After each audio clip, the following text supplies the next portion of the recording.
Témoignage, le journal d'Alice Lenczewska. Quand est-ce que je verrai ton visage? Mais tu me connais, et tu sais que je suis avec toi. Ton mérite est plus grand quand ton cœur brûle sans que tu me vois. Est-ce que par hasard, dans ces paroles, il n'y a pas un ajout de ma part? Il devrait y en avoir.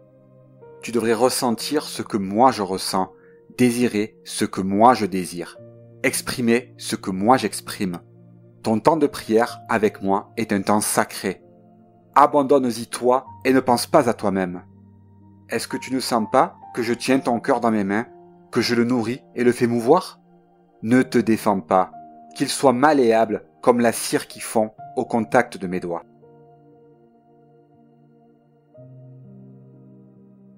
Ce rapprochement de toi, Jésus, se déroule dans le temps et dans l'espace. Parce que les deux ne représentent qu'une seule dimension, celle qui définit ton développement, depuis le moment de ton apparition jusqu'à notre rencontre dans ma maison. L'espace-temps, c'est une bonne définition. Il y a une unité en tout. Tout est un, tout est parfait dans sa simplicité.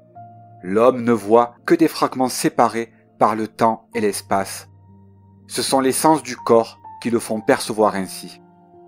Quand quelqu'un est uni à moi, il lui est permis de voir directement, à différents niveaux de clarté, en fonction des grâces qu'il reçoit. La grâce n'est pas une récompense, et les contrariétés dans la vie ne sont pas une punition. Tout est une aide de ma part. Cela sert au développement. La grandeur et la qualité de cette aide résultent du désir de quelqu'un et de ce dont il a besoin sur son chemin vers l'union parfaite avec moi. L'accomplissement de ma volonté, c'est la convergence entre les désirs de quelqu'un et le chemin que je lui ai préparé. Alors, quelqu'un peut atteindre la plénitude de son développement et de son union avec moi. Est-ce qu'une veille incessante est possible? C'est un idéal vers lequel il faut tendre constamment, en mobilisant toutes ses forces humaines. Mon aide sera proportionnelle à ton effort. Cet effort consiste à appeler constamment mon aide. Tu peux constater que tout se réduit à la confiance enfantine, à m'offrir chaque instant de ta vie avec tout ce qui s'y trouve. C'est la signification du mot veiller. C'est le plus parfait chemin de développement, un dépouillement complet et une confiance parfaite. Une ombre de peur est apparue en moi. Qu'est-ce que tu vas me demander? Est-ce que j'y arriverai? Cette question prouve ton manque de confiance. Demande la confiance sans arrêt. Je te la donnerai.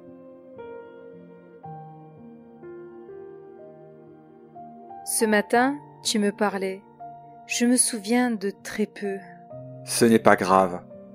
Une trace de transformation est restée dans ton cœur après ce dialogue. C'est ce qui compte, plus que le souvenir des paroles. 1 Chroniques 28:10b.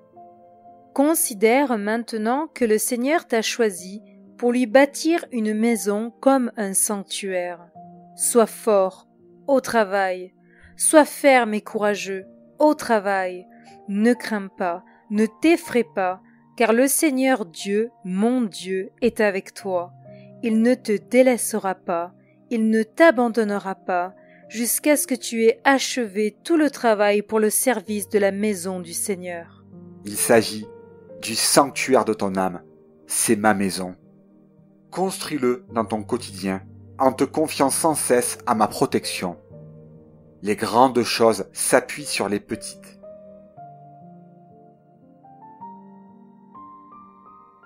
Je t'envoie à un autre endroit, qui est ton propre endroit.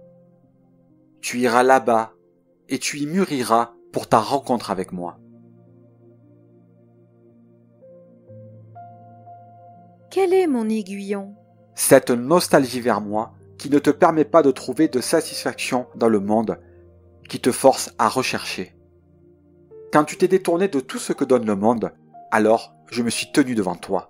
La nostalgie continue. Depuis, elle est encore plus grande, avec le sentiment d'impuissance. Cela doit être ainsi jusqu'à la fin. Mais je viens pour la calmer, et je te porte quand ton impuissance est trop douloureuse.